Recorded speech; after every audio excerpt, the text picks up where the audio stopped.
नमस्कार दोस्तों, मैं लाइफ कोच कल्पेश देसाई। दोस्तों, आज के इस वीडियो के अंदर मैं आपको बहुत ही इंटरेस्टिंग बात बताने जा रहा हूँ। एक कंपनी के अंदर मैं स्टाफ ट्रेनिंग प्रोग्राम के लिए गया था।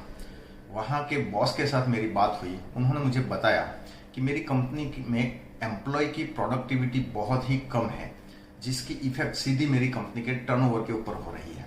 तो उसको सॉर्ट आउट करना है, उसको सॉल्व करना है और कंपनी में एम्प्लॉय की प्रोडक्टिविटी को बढ़ाना है।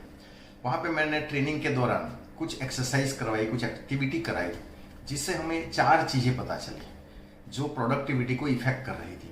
वही 4 चीजें, 4 बातें आपके साथ में शेयर करने वाले। तो चलो हम देखते हैं कि वो 4 बातें कौन सी थी जिसकी वजह से एम्प्लॉय की प्रोडक्टिविटी कम थी और एक दूसरे के साथ रिलेशन भी बहुत ही अच्छे नहीं थे। Number 1, argument. कंपनी में कुछ भी हो रहा था तो वो सारे एम्प्लॉय एक दूसरे के साथ आर्ग्यूमेंट करते थे और खुद को सही साबित करने की कोशिश करते थे और दूसरों को गलत ठहराने की कोशिश कर रहे थे।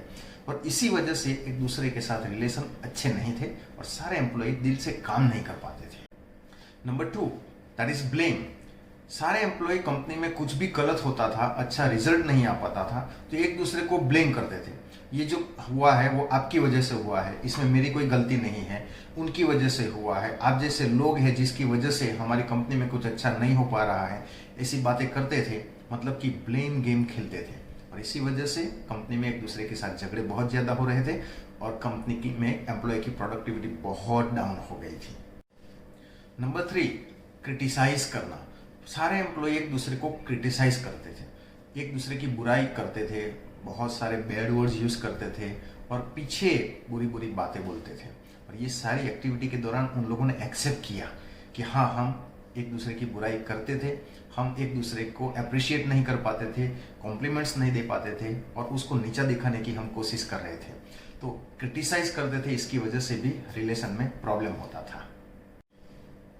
Number 4, dominating nature. कंपनी में कुछ एम्प्लॉय ऐसे थे जो अपने आप को सीनियर समझते थे और दूसरे के ऊपर डोमिनेट करने की कोशिश करते थे, दूसरों के ओपिनियन को भी कंसीडर नहीं करते थे। दूसरे के ऊपर हम जो चाहते हैं वही करो, हम जो कहते हैं उसके ऊपर ही काम करो, हमें आपके कोई सजेशन नहीं चाहिए, ऐसी बातें करते थे। और इसकी वजह से कुछ एम्प्लॉय नाराज थे उनसे, उनके साथ रिलेशन भी अच्छे नहीं थे। तो दोस्तों, ये 4 चीज़ें बहुत ही इंपॉर्टेंट थी जो कंपनी के टर्नओवर को इफेक्ट कर रही थी, एम्प्लॉय की प्रोडक्टिविटी को इफेक्ट कर रही थी, क्योंकि इसकी वजह से एम्प्लॉय के एक दूसरे के साथ रिलेशन बहुत ही अच्छे नहीं थे। हमारी लाइफ में भी दोस्तों ये 4 चीज़ें ऐसी है जिसकी वजह से हमारे पर्सनल, प्रोफेशनल, फैमिली और सोशल रिलेशन में कोई ना कोई प्रॉब्लम आता रहता है, रिश्तों में कोई ना कोई कड़वास आती रहती है और हम लाइफ को एंजॉय नहीं कर पाते हैं। तो अगर आपकी लाइफ में भी ये 4 चीज़ें हैं, आर्ग्यूमेंट, ब्लेम, क्रिटिसाइज और डोमिनेटिंग नेचर, तो उसको आप जल्दी से ओवरकम कीजिए, तो आप लाइफ को सही तरीके से एंजॉय कर पाओगे। अगर आपको मेरी ये बात अच्छी लगी हो तो आप मेरे वीडियो को लाइक कर देना, कुछ कमेंट भी दे देना और आप आपके फ्रेंड्स और रिलेटिव्स के साथ इस वीडियो को शेयर भी जरूर करना। आपने मेरे चैनल को सब्सक्राइब नहीं किया हो तो वो भी आप जरूर कर देना। फिर हम मिलेंगे। Till then bye, thank you very much.